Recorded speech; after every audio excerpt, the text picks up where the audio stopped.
ভেন্ডি কিংবা ঢ্যাঁড়সের অনেক রকমের পদই তো খেয়েছেন, কিন্তু এইভাবে একবার কলা পাতায় ভেন্ডি পাতুরি খেয়ে দেখুন, গরম ভাতের সাথে একেবারে জমে যাবে।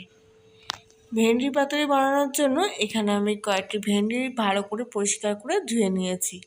এবারে এর মুখটা বাদ দিয়ে এখানে আমি মাছ বরাবর দুফালা করে ভেন্ডিগুলো চিড়ে দিচ্ছি। এর ফলে ভেন্ডিগুলোর মধ্যে কিন্তু খুব ভালোভাবে মশলা ঢুকে যাবে এবং খুব তাড়াতাড়ি কিন্তু রান্নাটাও হয়ে যাবে।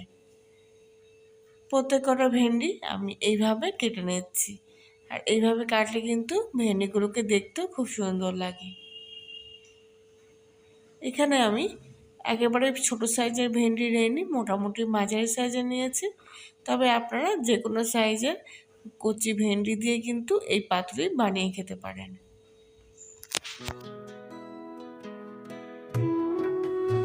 সব ভেন্ডিগুলো আমি একইভাবে কেটে এখানে রেখে দিয়েছি।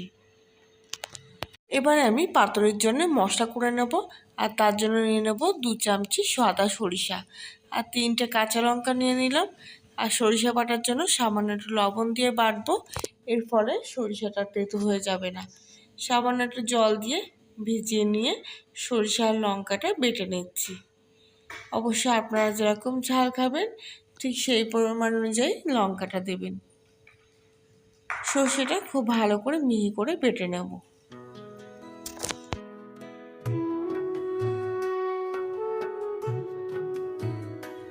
বেটে রাখা সরিষাটা একটা বাটির মধ্যে তুলে নিচ্ছি। এবারে কেটে রাখা ভেন্ডিগুলোর মধ্যে আমি সামান্য একটু লবণ দিয়ে দেব, আর দিয়ে দেবো 1/2 চামচি মতো হলুদ গুঁড়ো, সামান্য একটু কাশ্মীরি লঙ্কার গুঁড়ো দিচ্ছি ভেন্ডিগুলোর কালার ভালো আসার জন্য, আর দিয়ে দেবো 1/2 চামচিরও একটু কম বেসন। সব কিছু একসঙ্গে ভালো করে আমি মিশিয়ে নিচ্ছি। বেসনটা দেওয়ার ফলে ভেন্ডির গায়ে কিন্তু একটা কোট পড়ে যাচ্ছে, আর এর ফলে ভেন্ডিটা কিন্তু রান্নার পর একটু লাল লাল ভাব থাকে, সেটা কিন্তু আর হবে না। এবারে এখানে আমি সামান্য 4 চামচি মতো তেল ভালো করে গরম করে নিয়েছি। তেলের মধ্যে ভেন্ডিটা ভালো করে মিশিয়ে নিচ্ছি। ভেন্ডিটা খুব একটা বেশি ভাজবো না, একটু হালকা ভেজে নেব। তবে গ্যাসের ফ্লেমটা পুরোপুরি হাইতে দিয়ে রাখবো, আর তারপরে কালার হতে যেটুকু সময় লাগে। এখানে আমি পাতুরির স্বাদটা একটু বাড়ানোর জন্য ভেন্ডিটা হালকা করে ভেজে নিচ্ছি। তবে আপনারা চাইলে কাঁচা ভেন্ডিটাও কিন্তু এই পাতুরি বানাতে পারেন।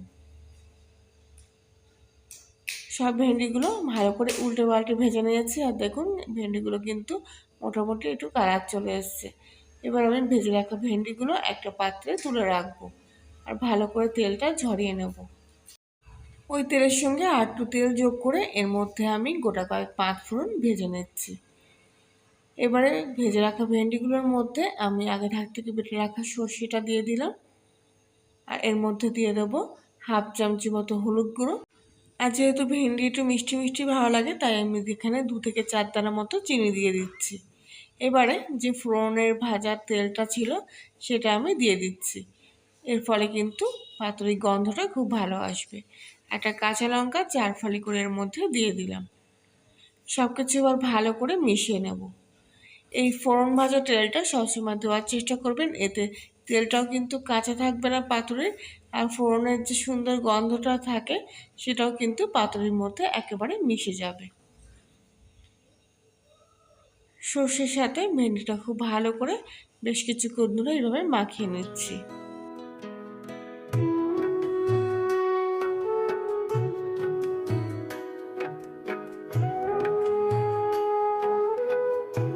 মশলার সাথে ভেন্ডিটা আমার মাখানো হয়ে গেছে। এবার এখানে আমি একটা কচি কলা পাতা নিয়ে নিয়েছি, আর কলা পাতার ঠিক মাঝখানে আমি মেখে রাখা ভেন্ডিগুলো দিয়ে দিচ্ছি। অবশ্যই আপনারা যদি কচি কলা পাতা না পান তাহলে এমনি যে কোনো কলা পাতায় সামান্য একটু গরম জলে ভাপিয়ে নেবেন, তাহলে দেখবেন একদম নরম কাগজের মতো হয়ে গেছে। এবারে এখানে আমি মশলার মধ্যে একটু জল দিয়ে দিয়েছি, দিয়ে মশলা ধোয়া জলটা ভেন্ডির মধ্যে দিয়ে দিচ্ছি। কলা পাতাটা ঠিক এইভাবে মুড়িয়ে এক জায়গায় করে নিচ্ছি। এক্ষেত্রে একটু বড় সাইজের কলা পাতা নিলে কিন্তু ভালো হবে পাতুরিটা। একটা সুতো কলা পাতার গায়ে ভালো করে জড়িয়ে আমি বেঁধে নিচ্ছি, যাতে কলা পাতাটা খুলে না যায়। একটু সামান্য টাইট করে এবার একটা গিঁট দিয়ে দেবো, আর তারপরে বাকি সুতোটা কেটে বাদ দিয়ে দেবো।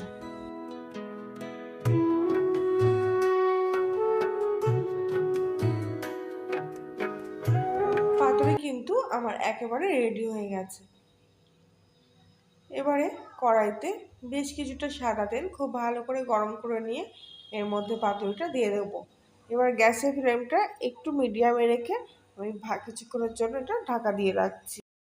প্রায় 2 থেকে 3 মিনিট মতো পাতুরিটা দমে রাখার পর এবার আমি ঢাকনাটা খুললাম আর উল্টো পিঠটা উল্টে দিচ্ছি। যেহেতু এখানে আমার ভেন্ডিটা আগে থেকে ভেজে রাখা ছিল, তাই বেশিক্ষণ ধরে কিন্তু কলা পাতাটা ভাজতে হবে না। পাতুরিটা এপিট ওপিট লাল করে এইভাবে ভেজে নেবো ঢাকা দিয়ে দিয়ে। আর কলা পাতাটা একটু কালার এসে গেলেই কিন্তু কলা পাতার যে সুগন্ধটা সেটা কিন্তু পাতুরির মধ্যে একেবারে ছড়িয়ে যাবে, আর তখনই কিন্তু পাতুরিটা খেতে আরও সুন্দর লাগবে।